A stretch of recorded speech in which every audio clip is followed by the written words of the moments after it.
Ever had people say they're really interested in what you do, and it sounded like they're moments away from investing in your products and services, and then they don't?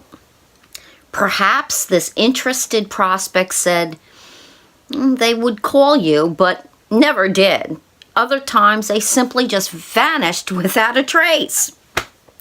Hey, Michelle Stefferson here with MichelleStefferson.com, and I help people just like you generate leads for your business so you can build a business of your dreams.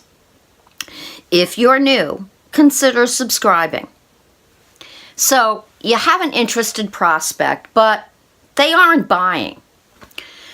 Well, when I'm talking with a team member, we really go deep into what the possible causes may be, from evaluating whether these folks are really ideal prospects to what the interested prospect is saying when asked about their services. In this video, I'm sharing 4 key reasons that may be interested but not buying. These are the 4 that come up most often. Enjoy. And do share your thoughts on this as well.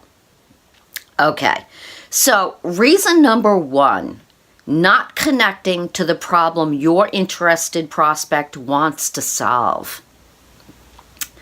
See, the first reason that most people miss this is when they talk about their products and services.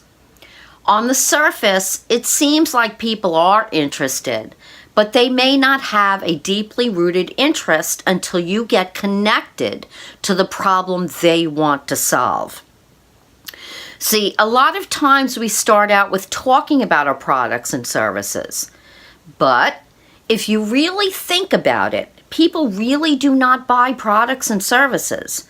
What they buy is solutions to their problems.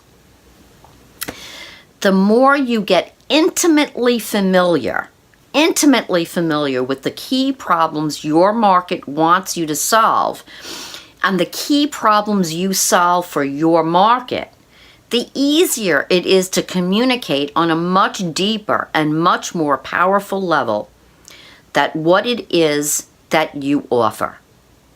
On the surface, it may seem the person is interested, but then they say, well, I'm not sure if that really solves the problem that I'm having. You have to be able to articulate the problem that you solve pretty powerfully and clearly. Now, reason number 2, talking features, not outcomes or results with your interested prospect. See, the second reason that happens often is that people are talking features and not outcomes. What I mean by that is that people talk about their services and the aspects that they focus on are features. It is not what people really want to experience. There is a very big difference. For example, someone that does makeup, okay? This is not really what that person does.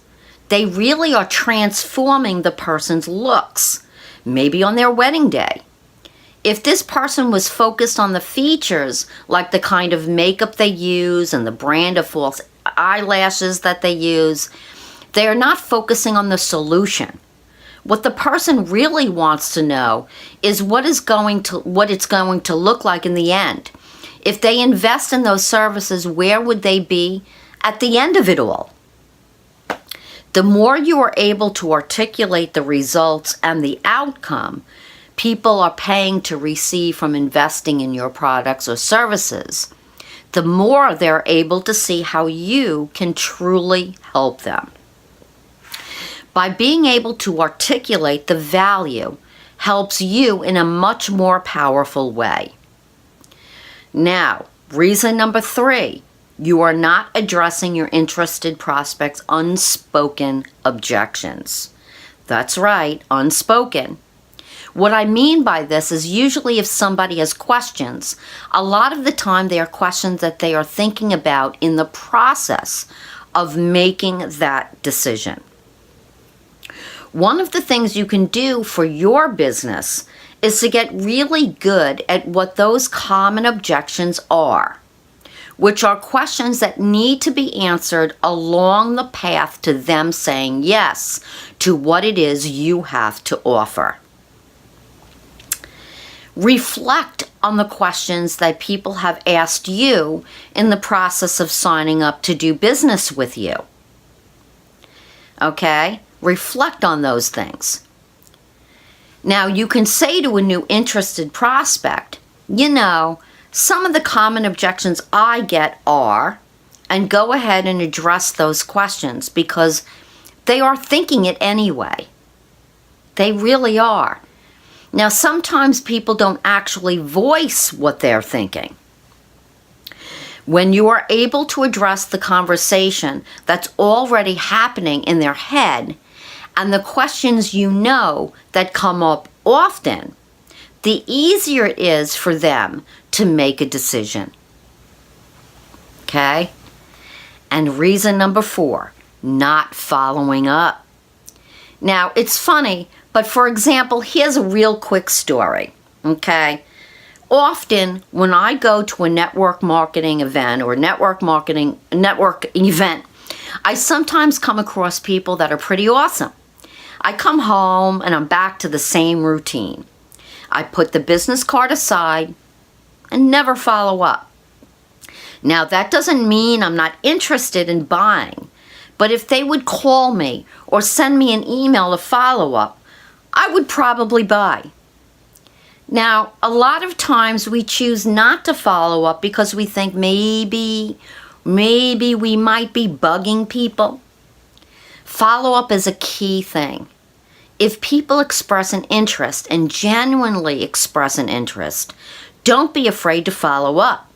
You're not bothering them. Oh, and by the way, when you follow up, it's not, do you want to buy? Okay, now pay attention to this. Again, focus on the key problems they may have shared with you. If not much was shared when you first spoke to them, then express an interest in learning more about the key problems. You'll then be engaging with them on a genuine level. And in terms of understanding what it is they really need to have solved in their lives. So, were those tips helpful? Did you get value? If so, like and share and comment below. If it seems like it would be more helpful to gain strategies on how to get fresh, new, qualified prospects for your business, feel free to access the other resources on my site at michellestefferson.com. See you in the next video. Bye for now.